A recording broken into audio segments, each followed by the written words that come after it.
So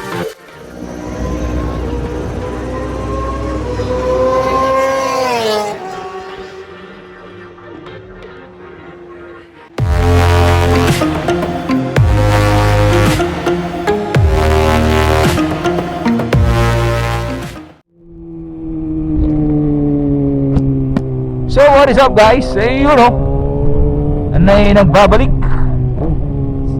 May dog. Tagal natin nawala. At maingay pa rin yung motor. Actually mas maingay siya ngayon simula nung huli nyo siyang narinig. Pero kung pinanood yung huli kong video, yung sa nung nag solo track practice ako sa Tarlac Circuit Hill, ito na yung actually gamit kong exhaust. Mamaya pakita ko sa inyo pagdating natin sa ating destination. At baka naitatanong nyo saan tayo pupunta. Wow, Tagalog na Tagalog tayo Pupunta tayo ng BLC, mga batang makulit, kung saan natin kinuha tong motor. So anniversary kasi nila ngayon, yung branch nila dito sa Tarlac. So na-invite tayo na pumunta. So syempre bakit naman natin tatanggihan yung invitation nila, di ba? To support tayo dyan sa BLC. Kung maalala nyo, BLC yung nagbigay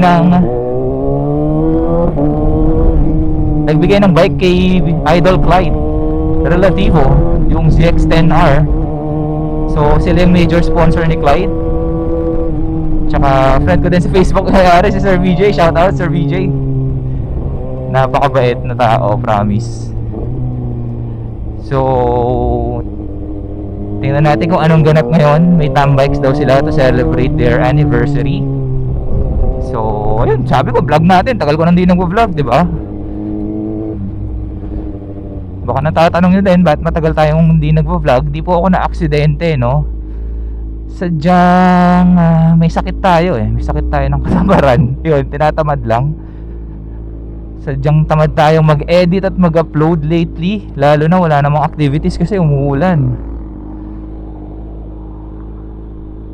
Dali, pasok lang tayo dito sa highway mga lods.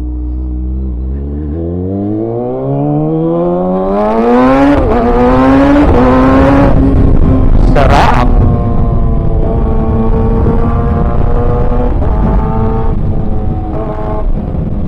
Kung nakikita nyo, naka GP shift ako. At alam ko marami nagtatanong paano ko ginawa yan. Mamaya explain ko sa inyo. Pero sa pagkakalam ko, na-explain ko sa previous video ko yung mga upgrades. So if you have time, go and check that out.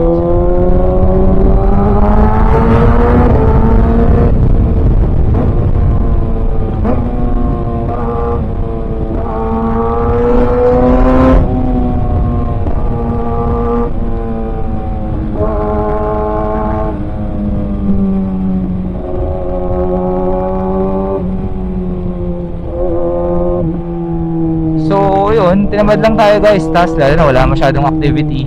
Kung napansin nyo, ilang buwan ding umuulan, ayaw na ayaw ko naglilinis ng motor.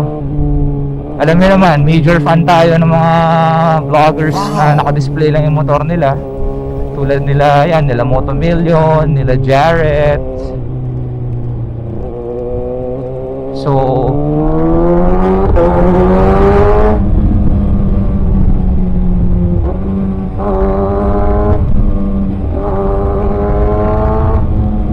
ayaw ko nang naglilinis, ayaw ko na puputikan. Konting gas-gas nga lang, binabuff ko kagad So ganun tayo kaarte sa bike. Siyempre mahal-mahal ng bike, di mo ba iingatan yan. Pero yun, speaking of the bike, dami nagtatanong sa akin lately, Lods, hindi ka ba mag-upgrade sa bagong ZX6R? Ano bang bago dun sa bagong ZX6R? Ang nagustuhan ko lang naman is yung kanilang TFT display. Pero other than that, same lang, fairings ang naiba. Yung sabi nila yung power band daw.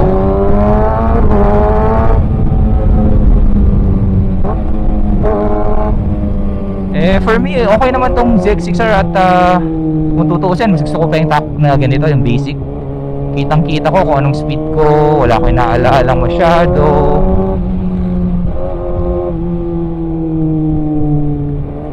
Same pa rin naman siya, tatlong riding modes. May riding modes na siya actually, dalawa, ito full and low, tapos yung traction control, tatlo. Same pa rin lang naman din daw doon sa bago eh.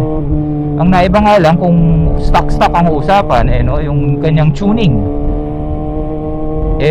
mas maaga yung power nung bago kasi may mga pinalitan yata sila sa head tsaka sa internals.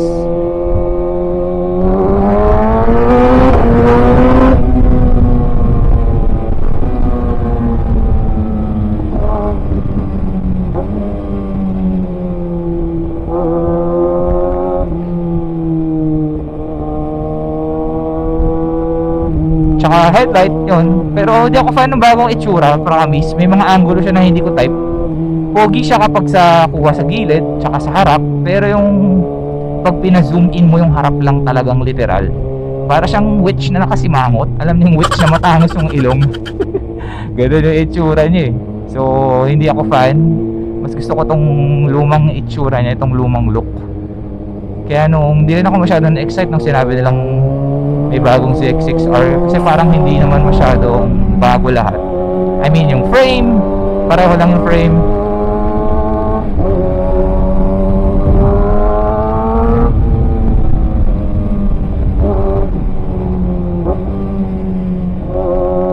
Signal lights niya bago, pero other than that we're all good. Lalo na nako, andalan ko lang mag long ride. Tinanggal na nga ako dun sa grupong sinalihan ko kasi hindi ako sumasama eh. Hindi, pero love ko yung grupong yun kahit tinanggal ako. Okay lang yan, naiintindihan ko naman sila.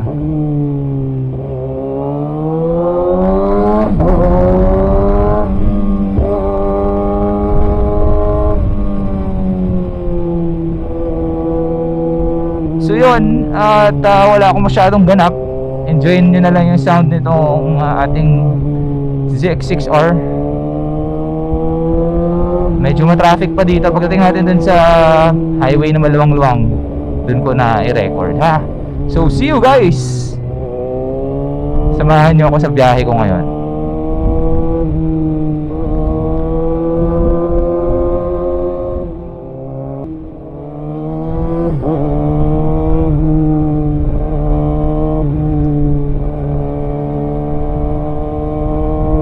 Ganda naman ng BM na yun.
umambon? Ba't umambon? Joke. Ba't umaambon? Alam nyo naman ayoko nang lilinis ng motor. Yan, sinasabi ko guys, kaya ako lumalabas eh. Pag umambon, matudumihan yung motor. Ayan. Lilinis tayo. Lugi. Lugi tayo, lugi.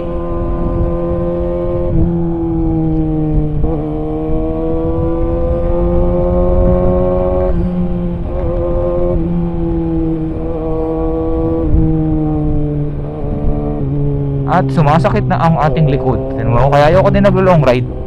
Alam niyo mas masakit pa sa likod kapag matagal na nakayuko ng ganito kaysa kapag nasa truck. Siyempre pag nasa truck gumagalaw-galaw ka eh. May body position tayo dun. Mga 8 laps kaya ko siguro. 8 to 10 laps na straight kaya ko sa truck.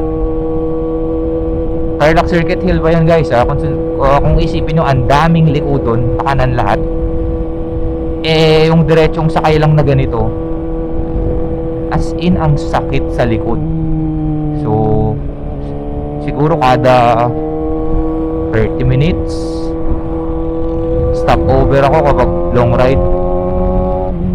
Kahit ako lang kasi kaya ko namang humabol sa mga kasama ko.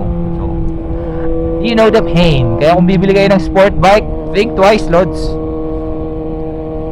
Kung kaya pa ng likod mo at hindi ka pa uugod-ugod tulad ng karamihan, no? Sige, go. Pero kung kamukha ko na medyo may edad na, eh mag-isip-isip na kayo kasi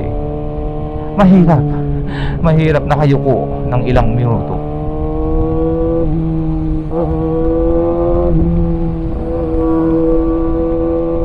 Ayan, at sinalubong natin ang ulan. Wala akong dalang kapote.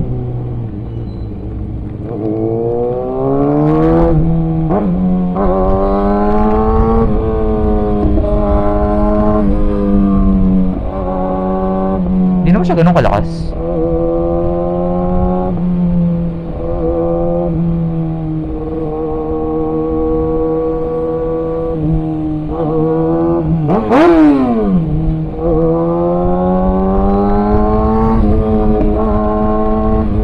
Kakalinis ko lang kanina bago ako umalis. Actually, sumali kabuk.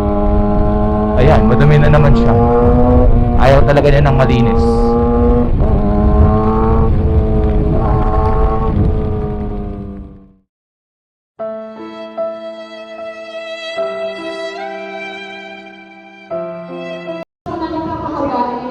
We hope everyone will enjoy this evening and again, welcome po sa ating first anniversary ng bike event.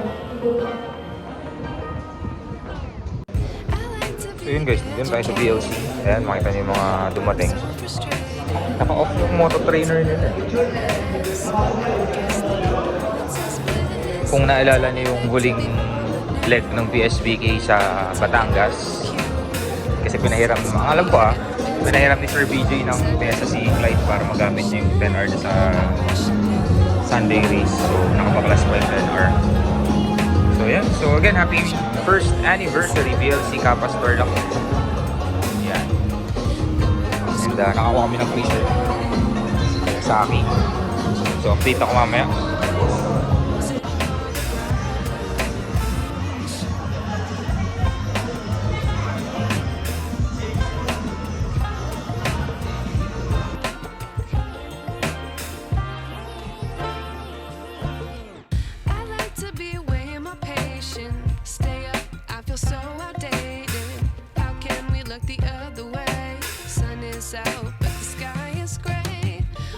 BSC #1! I don't wanna, but I know I gotta do it. The truth is hard to swallow. I think I'll chew